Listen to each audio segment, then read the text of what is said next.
Friends, welcome to another episode of Leadosophy, where an open mind is the rule, not the exception.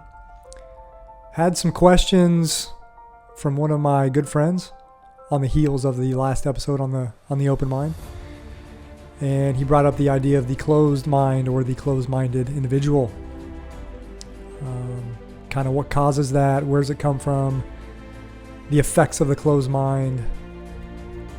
We're going to also talk, I'm going to prime this discussion on the closed mind with an article from Psychology Today, I believe it is.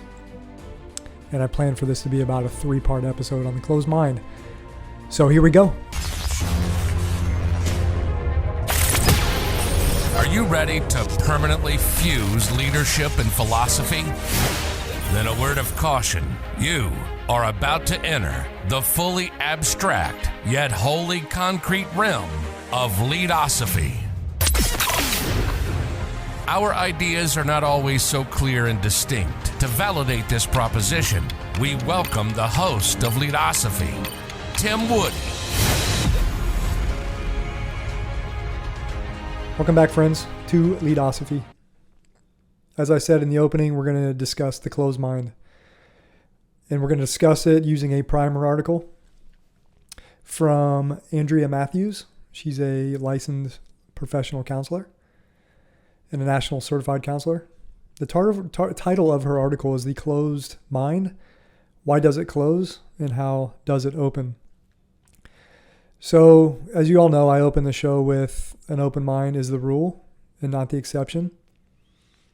And after reading an email I got from my good buddy KG, you know who you are, he emails me and he says, or he asks, which I love the fact he's asking questions, inquisitive, sense of wonder about the open mind and the closed mind. KG writes, "Hey Tim, if an open mind is the rule, where did this closed mind come from? It would be interesting to hear your thoughts about where a closed mind comes from. Is it a genetic trait? Is it a learned behavior from parents or life experiences? How prevalent is closed-mindedness in society and why? Do techniques exist to help train yourself to be open-minded in situations?" So before I start diving into Ken's questions, which I think I'm going to do in the next episode, because I've already begun kind of writing my thoughts down on the questions that Ken asked me. And I have a lot of thoughts on the closed mind and kind of how it develops.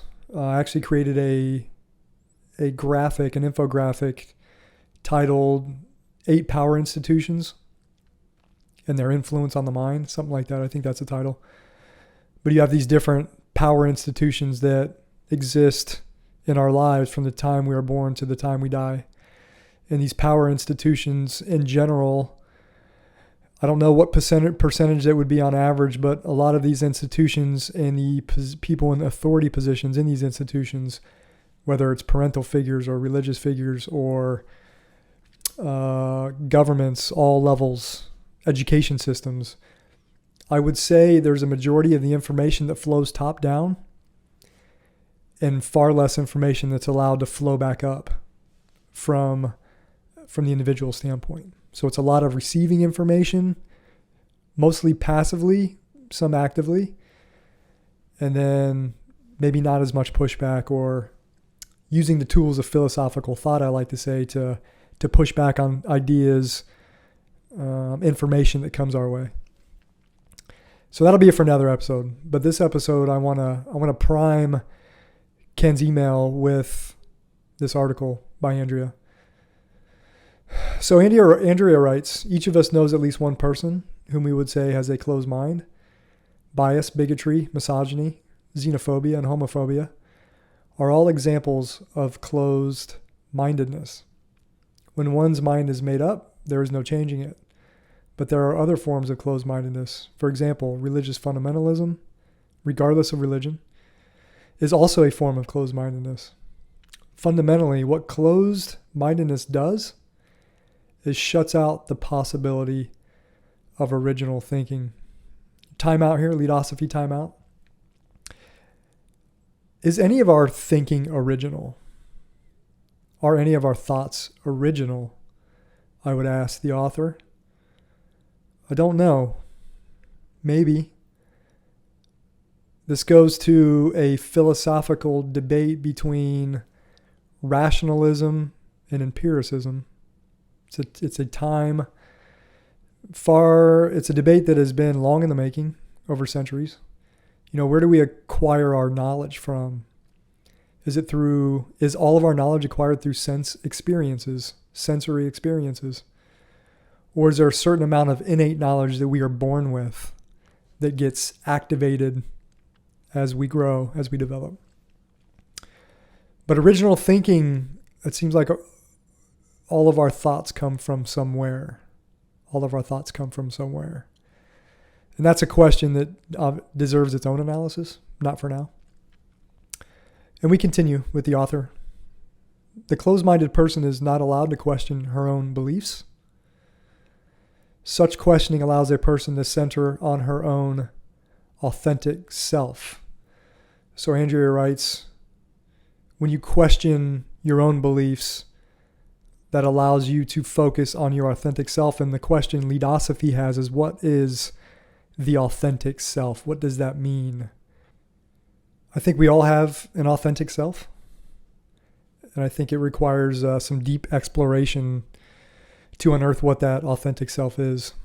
I think about the different social settings we find ourselves in, whether it's work, it's out in the community, it's a dinner party, it's meeting a new group of people at the coffee shop. Are we always our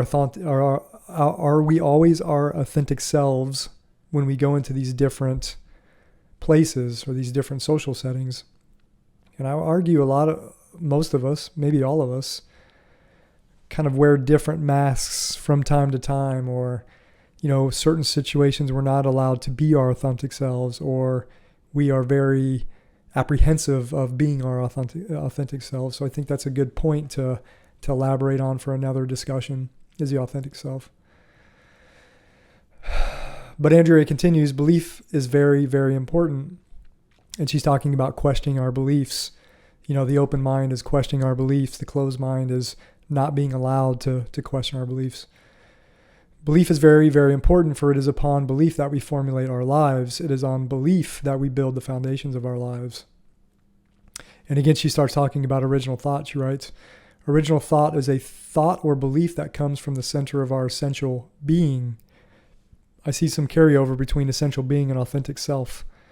Is there overlap? Are those the same things, or are those different ideas? Many of our thoughts originate externally. Someone has told us how to think, and so we just think that way without ever questioning the validity of such thoughts or beliefs.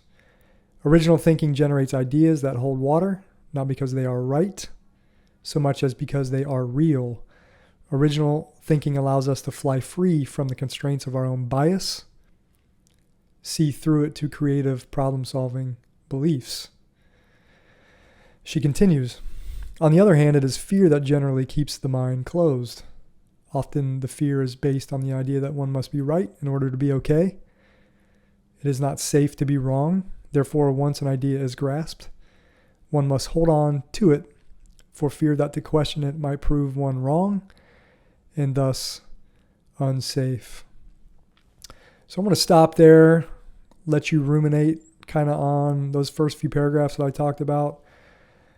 I agree with Andrea. I think fear, the mind very much likes pleasure and the avoidance of pain. Fear is pain. The mind also likes order. The mind does not like chaos, generally speaking.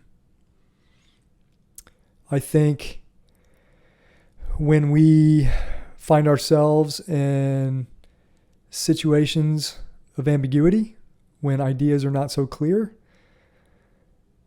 we tend to find shortcuts.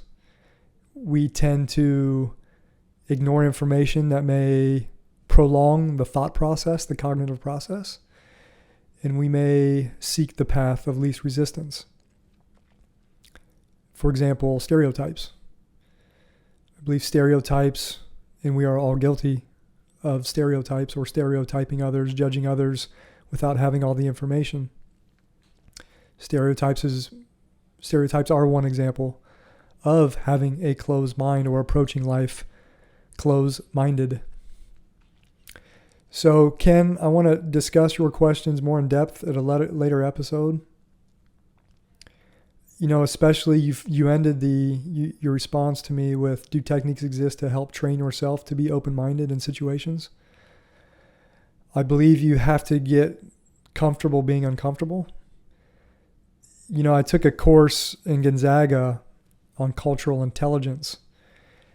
And, we may have this prideful sense of nationalism and we are very comfortable in our space, our country, our state, our community.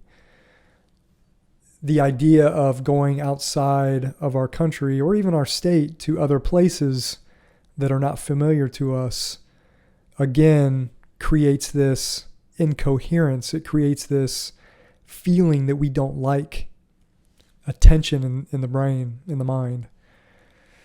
So when I say get comfortable being uncomfortable, you almost have to force yourself to get in positions of cognitive resistance or cognitive incoherence.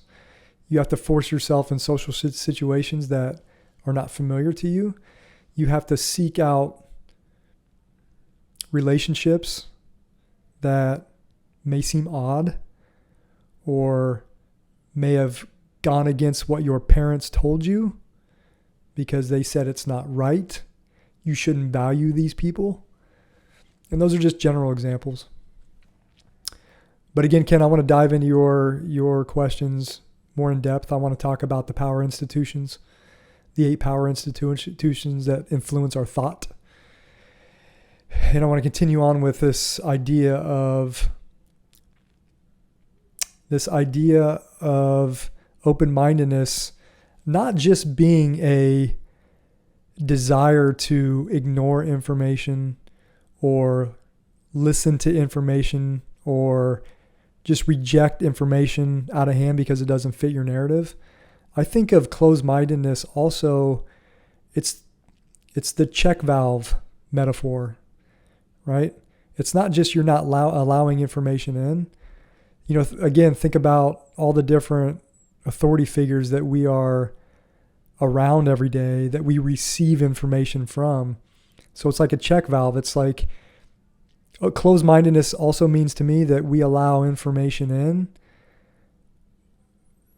or it's forced in, but we're not allowed to push back, right? So, a check valve is there because, it's a safety mechanism for a pipe. If there's backflow, if there's fluid going back out, it damages the system.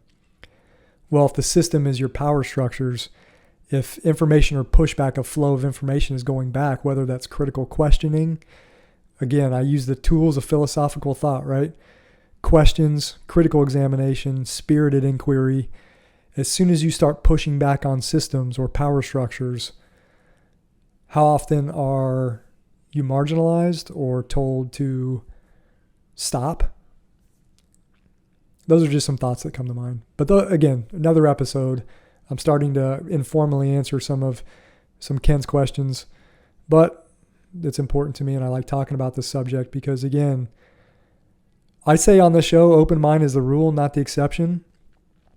But I think our default cognitive processes are heavily reliant upon closed-mindedness for a variety of reasons. And I think there's some theory that needs to be in here, some academic theory that needs to be injected into Leadosophy for coming episodes, which I already have a couple scholarly articles that I want to just hit some highlights on to dig deeper into this idea of closed-mindedness, stereotyping, cognitive biases, all shortcuts of the mind that runs counter to the open mind.